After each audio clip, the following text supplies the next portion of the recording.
So Mom talked to Nick. He said, "Am I in trouble with the law?" She said, "No, I'm sure you're not, and Dad will take care of that." He said, "Am I in trouble with Dad?"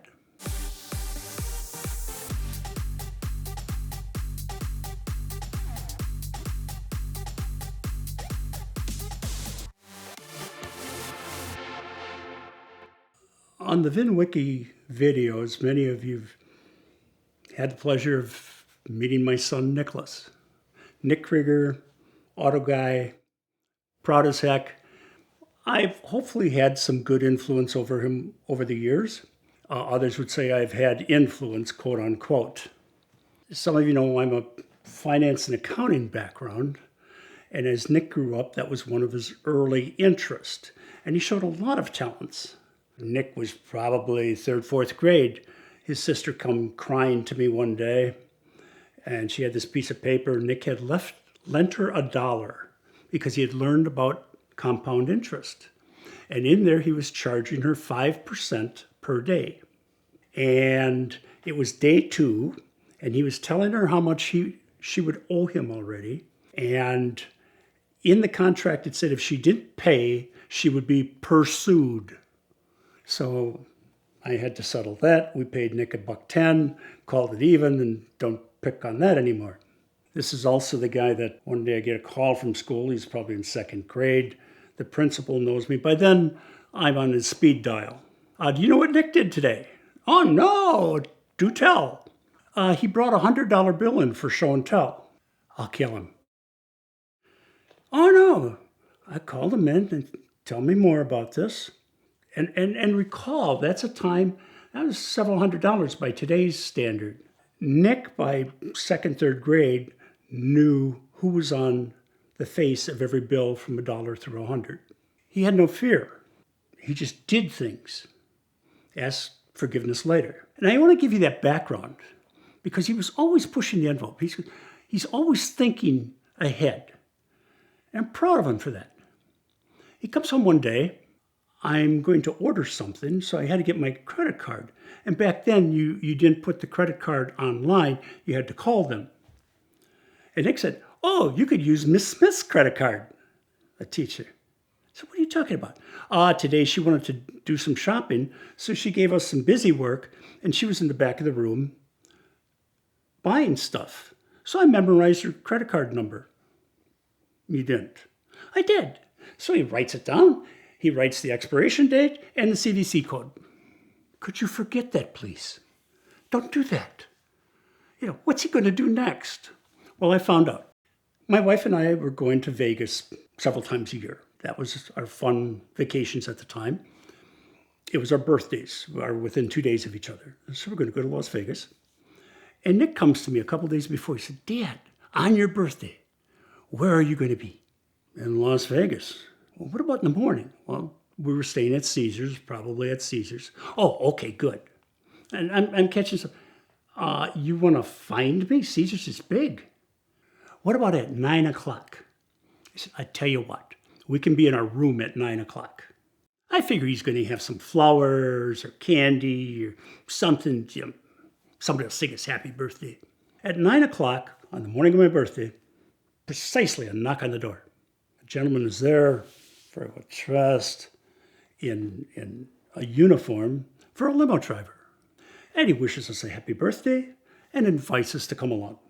So we're following through Caesars, and now I'm feeling pretty important because this limo driver is taking the Kruegers, escorting us through Caesar's Palace. We come out in front, and Caesar's Palace has a big circular drive where people get in. They have an area that specialty cars are parked, and for limos. And this beautiful white stretch limo is awaiting us. We get in, chilled champagne, and he said, "We'll just take you. I'm going to show you the sights of Las Vegas. And then we have a special destination." "Oh, this is a bit cool." Now understand, this kid's 12 years old. He's arranged this. So it kind of comes to the end of the ride, and we pull up to a specialty car place. It's like Dream Cars or something like this. And I've heard about it. He escorts us in. By then, I'm feeling, a couple glasses of champagne and riding in a limo. I'm feeling very important. Oh, I'm here for you. I said, who are you? I think you're supposed to be expecting us. It turns out these people were very nice. And they said, we have no record of you, but there's a new place that's opened in town. And they're playing off of our name, and it appears they're playing on our website and getting some of our customers. Hold on, I'll make a call. And he makes an anonymous call. Yes, this other place is waiting for us. He said, if you need any help, you want to come back, please do so. We're sorry it happened.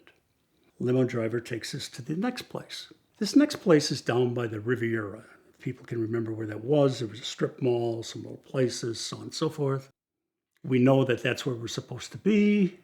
So the limo driver, oh, by the way, he comes out with his classy clipboard. I have to sign off for the rental of the limo, the champagne, and the overtime, and that kind of thing, all on my credit card.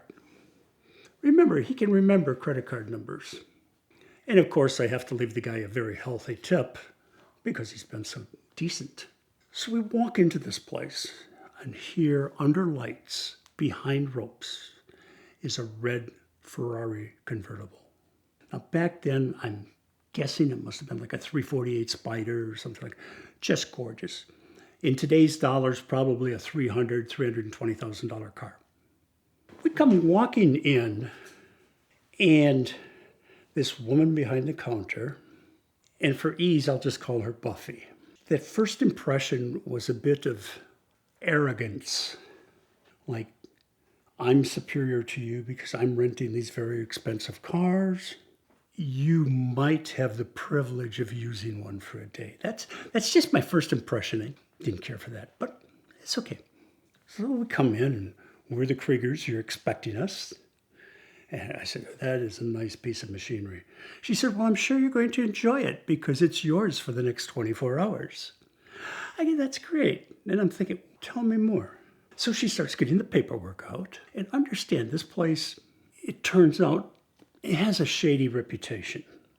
And the first sheet I see is the rental agreement for 24 hours.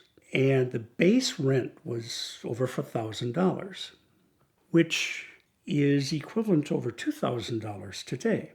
There was no free mileage, so mileage was a couple bucks a mile. And then the insurance. And the insurance, your credit card isn't going to cover it. Your auto insurance isn't going to cover this.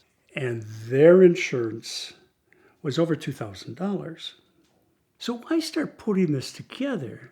My first thought was, driving through the Red Rock Canyon, driving down to the Hoover Dam, at a couple bucks a mile, plus over $3,000. I'm starting to ka-ching, ka-ching, ka-ching.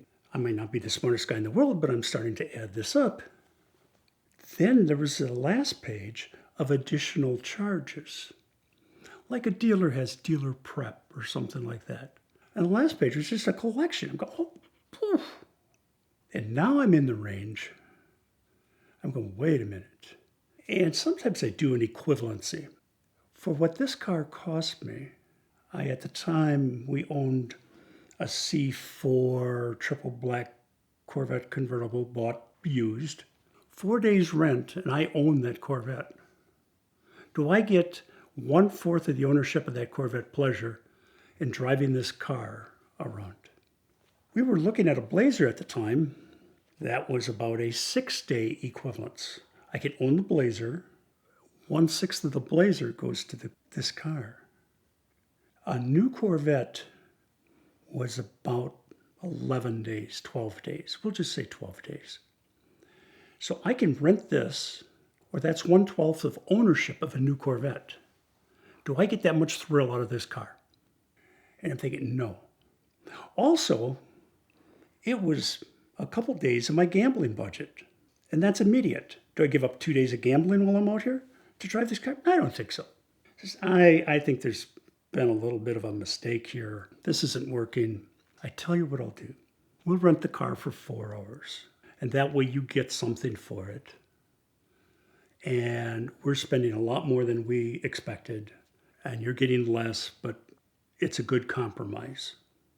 Now, this woman turned arrogance into overdrive. Said, I really don't care what you do. I have a contract here for 24 hours on your credit card, and that's what you'll be charged. I come back and said, you have a contract with a 12-year-old. And she comes back, I give her credit. She said, did he have permission to use a credit card, or is it fraud? Should I report it as fraud? At that point, time stopped. Now, there used to be a show, Wild Kingdom, where the she lion protected the cubs. At that moment, my loving wife, Nick's loving dear mother, people don't realize, is a black belt. She has another side to her. When she tested for her black belt, in the test where she was doing a flying kick breaking boards, she crushed her heel, which is one of the most painful things that you can do. She finished the test and then called for us to take her to the ER. At that moment, she spun on the ball of her foot in this very threatening look, and this growl came out that I had never heard before. And I instinctively stepped back a step. I had never heard that. I'd seen her move like that. I had never heard it. And it looked like she was going to go over the counter, which she could have done. Buffy's eyes got big. All the arrogance is gone. She takes a couple steps back, and Nick's mom goes, don't you mess with my son. It gets quiet. And I said, I think it's time that we leave. And I said, I trust I won't see this on my credit card. We walk outside, and by then, she's back at peace, calm. How she does this. Now me, I'm pretty fired up. We said, we have to call home because my parents would come and watch the kids when we're on vacation. It worked wonderfully. They just got along fine. So we crossed the street. There was a place called Westward Ho. Those days, your cell phone came in a big bag that weighed about 8 pounds. So we had to go across the street, use the payphone, call home and tell them, don't take any calls from these people. And my parents said, what did Nick do? Don't worry about it. I think it's all fine. So mom talked to Nick. He said, am I in trouble with the law? She said, no, I'm sure you're not, and dad will take care of that. He said, am I in trouble with dad? She said, I'll take care of that. So we get done. I said, let's get a taxi, go back to Caesars. She said, no. What do you want to do? We will walk back. I think you need the walk. So as we come up the front, come in the grand entrance, I look down, and what's sitting in the specialty car area but a red 348 Spider convertible. I mean, nah, it wasn't worth it. And that's how Nick rented us a Ferrari for the day. Successful car purchasing is all about knowing your buying power and being able to move quickly, and the best way to do that is getting pre-qualified with Premier Financial Services. Call one of these numbers, speak to one of their representatives, fill out their application, and then you'll know exactly how much car you can buy. You'll approach a seller, tell them you're already qualified, you've got your simple lease set up from Premier Financial, and you'll be able to close very, very quickly. That's why Premier is one of the most powerful partners in the world of exotic car financing, and that's why I turn to them every time I go out and try to buy something crazy.